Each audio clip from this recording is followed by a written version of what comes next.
নমস্কার। বর্তমান সময়ে হিন্দু মতে বিবাহ করাটা খুবই অশ্লীল, পিতৃতান্ত্রিক একটা ধারণা, নাকি সোনা কেনাটা খুবই অশ্লীল একটা ঘটনা, এই সব আলোচনা থেকে বাইরে বেরিয়ে, অথবা ফেসবুকে ভাইরাল ওই পকেট পরোটা 20 টাকায় 3টে, সঙ্গে আনলিমিটেড তরকারি, এই সব চর্চার বাইরে বেরিয়ে বর্তমান সময়ে ওপার বাংলার হিন্দুদের ওপরে যে অকথ্য নির্যাতন চলছে, সেই বিষয়ে যদি আপনি কিঞ্চিৎ পরিমাণও চিন্তিত হয়ে থাকেন, তাহলে আপনার জীবনের মূল্যবান সময় থেকে 10টে মিনিট বার করে আমার এই ভিডিওটি দেখতে পারেন। বাংলাদেশের হিন্দুদের ওপরে যে অকথ্য পরিমাণ নির্যাতন চলছে, সেই সব খবর আপনারা অলরেডি পেয়ে গেছেন। এবার একজন হিন্দু বাঙালি হিসাবে, পশ্চিমবঙ্গের একজন হিন্দু নাগরিক হিসাবে আপনার ঠিক কী কী করা উচিত, আজকে সেই নিয়েই আলোচনা করব।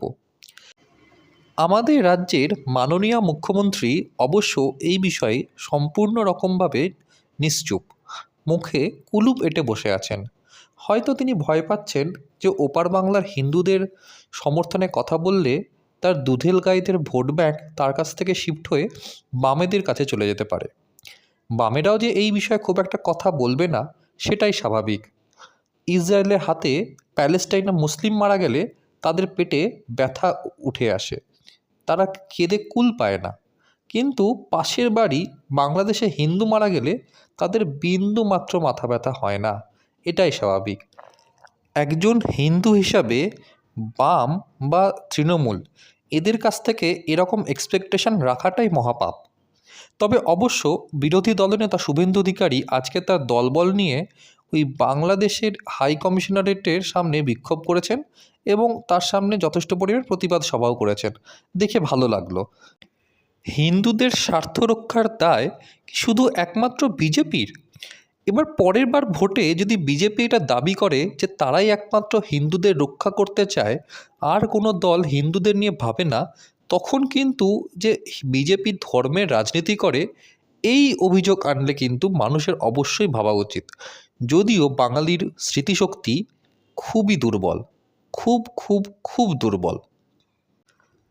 পশ্চিমবঙ্গের সোকল্ড সেকুলার আঁতেল হিন্দুরা 1946-এর গ্রেট ক্যালকাটা কিলিং ভুলে গেছে, 1947-এর নোয়াখালীর দাঙ্গা ভুলে গেছে, এমনকি 1971 সালে মুক্তিযুদ্ধের সময় ওই মুসলিম রাজাকারদের হাতে যে লক্ষ লক্ষ হিন্দু বাংলাদেশি প্রাণ হারিয়েছিল, মা বোনেদের ওপরে অকথ্য অত্যাচার হয়েছিল, তাদের সম্ভ্রম কেড়ে নেওয়া হয়েছিল, ওদেশ থেকে বাঙালি হিন্দুরা পালিয়ে এসে এদেশে একদম জঘন্য পরিবেশে বাস করতে বাধ্য হয়েছিল, সে সব কিছুই কিন্তু আমাদের এদেশের বাঙালিরা, সোকল্ড সেকুলার আঁতেল উচ্চশিক্ষিত বাঙালিরা বেমালুম ভুলে মেরে দিয়েছে।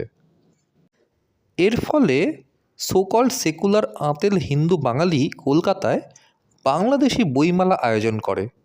উল্টোটা কিন্তু বাংলাদেশের বইমেলায় হয় না, সেখানে ভারতের প্রকাশনা সংস্থার বই আপনি পাবেন না, কিন্তু আমাদের রাজ্যে কলকাতায় প্রতিটা বইমেলায় আপনি বাংলাদেশি বুক স্টল পাবেন। আমাদের রাজ্যের সেলিব্রিটিরা আবার বাংলাদেশে গিয়ে পুঙ্খানুপুঙ্খভাবে গরুর গোস্ত কী করে রান্না করা হয় সেই সব শিখে আসে, তবেই না আপনি একজন সো কল্ড সেকুলার উচ্চশিক্ষিত উদার মনস্ক বাঙালি। বাংলাদেশের অভিনেতা অভিনেত্রীরা আবার আমাদের রাজ্যে এসে বিভিন্ন ব্র্যান্ডের ব্র্যান্ড অ্যাম্বাসাডার হয়ে যান। আমাদের দেশের ওই তৃণমূলের বহু নেতা নেত্রীদের ভোটের সময় তাদের হয়ে প্রচারও করে গেছেন। ভাবা যায় আমাদের দেশে, আমাদের পশ্চিমবঙ্গে বাংলাদেশের অভিনেতা অভিনেত্রীদের এত কদর।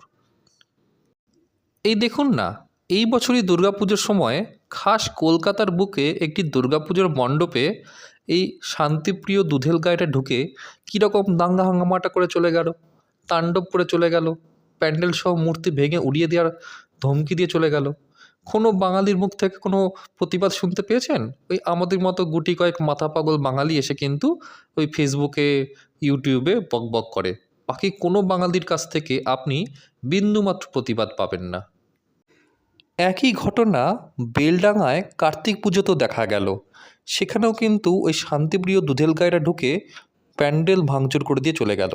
কিন্তু পশ্চিমবঙ্গের কোনো মিডিয়ার কোনো মাথা ব্যথা নেই এই সব খবর দেখায়।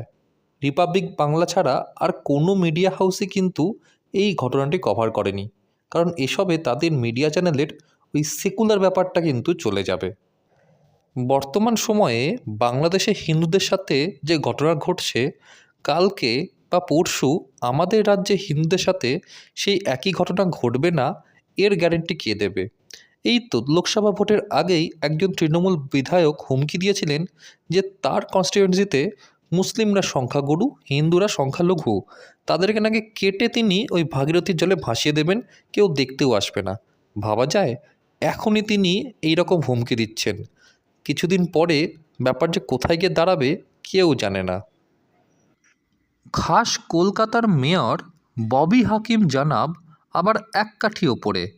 তিনি তো বলেই দিয়েছেন যে যারা মুসলিম হিসাবে জন্মগ্রহণ করেনি, অর্থাৎ অমুসলিমরা, তারা হচ্ছে দুর্ভাগা, অভাগা, তাদের ভাগ্য খারাপ। তাই সেসব অভাগা দুর্ভাগাদেরকে অমুসলিম থেকে মুসলিমে ওই ধর্মান্তরণ করাটা নাকি খুব ভালো কাজ। এসব শুনেও তো বাঙালি চুপ থেকেছে। তখনও তো বাঙালি একটা কোনো রা কাটেনি, কোনো প্রতিবাদ মিছিল করেনি, কোনো বিক্ষোভ সমাবেশ করেনি। 2024 লোকসভা নির্বাচনের প্রচার পর্বের সময় আমাদের রাজ্যের মাননীয় মুখ্যমন্ত্রী তো বলেই দিয়েছিলেন যে এই ইসকন, ভারত সেবাশ্রম সংঘ, রামকৃষ্ণ মিশন, এরা নাকি ধর্মীয় সুড়সুড়ি দিচ্ছে, এরা নাকি ধর্মের নামে রাজনীতি করছে, ধর্মকে দোহাই দিয়ে এরা নাকি রাজ্যের ল অ্যান্ড অর্ডারকে খারাপ করার চেষ্টা করছে। তখনও তো বাঙালি একটা কোনো প্রতিবাদ করেনি। বাঙালি হিন্দুরা হয়তো ওই কাশী, হরিদ্বার এসব জায়গায় বেড়াতে গিয়ে খুব কম খরচে ভারত সেবাশ্রম সংঘর ওই অতিথি নিবাসে থাকার জন্যই দীক্ষা গ্রহণ করে। তাছাড়া আর কোনো কারণে কি তারা এই ভারত সেবাশ্রম সংঘের অপমানে চুপ থাকতে পারত? এবার আসা যাক রাজ্যের প্রধান বিরোধী দল বিজেপির ভূমিকা নিয়ে। বিজেপি যদি মনে করে যে রাজ্যের হিন্দু ভোটের অধিকাংশটাই তাদের কাছে যাবে, তারা যদি এমনটাই চেয়ে থাকে, তাহলে কিন্তু তাদের রাস্তায় নামতে হবে। আজকে তারা বাংলাদেশের হাই কমিশনারেটের সামনে ধর্ণা দিচ্ছে, কিন্তু প্রতিটা ব্যাপারে বেলডাঙ্গা হোক বা মেটিয়া বুরুজ, উত্তরবঙ্গ হোক বা দক্ষিণবঙ্গ, সব ব্যাপারে তাদের কিন্তু ভোকাল হতে হবে। শুধুমাত্র ওই সোশ্যাল মিডিয়ায় লম্ফঝম্প করে কিন্তু হবে না। ওই ঘণ্টাখানেক সঙ্গে সুমনের আড্ডায় বসে তরুণজ্যোতি তিওয়ারি যতই লাফাক না কেন, ভোট কিন্তু তাতে আসবে না। বিজেপিকে কিন্তু রাস্তায় নামতে হবে। গত বছর ডিসেম্বরে ময়দানে যেরকম ওই লক্ষ্যকণ্ঠে গীতাপাঠ আয়োজন করা হয়েছিল, এবছরও হোক, এবছর বেলডাঙ্গায় হোক। শান্তিদূতেরা কার্তিক পুজোর প্যান্ডেল ভেঙে দিয়ে গেছিল, তার বদলে ওইখানে পৌষকালী পুজো করা হোক, ধুমধাম করে করা হোক, বিজেপির উদ্যোগেই করা হোক। তবেই না হিন্দুদের আস্থা ফিরবে বিজেপির প্রতি, তবেই তো কনফিডেন্সটা বাড়বে। এইসব যদি করতে না পারে, তাহলে কিন্তু ওই সোশ্যাল মিডিয়া প্ল্যাটফর্মে বসে লম্ফজম্প করতে হবে, কিংবা ওই রাজভবনে বসে রাজ্যপালের সাথে চা খেতে হবে। তাছাড়া আর অন্য কোনো রাস্তা কিন্তু বিজেপির কাছে থাকবে না। বর্তমানে 66, এরপর হয়তো 6 গিয়ে দাঁড়াবে। শেষে আপনাদের সবার কাছে একটাই অনুরোধ রইবে যে সোশ্যাল মিডিয়াতে বর্তমানে বাংলাদেশের উত্তপ্ত পরিস্থিতি নিয়ে আমরা যেন কোনো রকম উত্তেজনামূলক বিবৃতি না ছড়াই।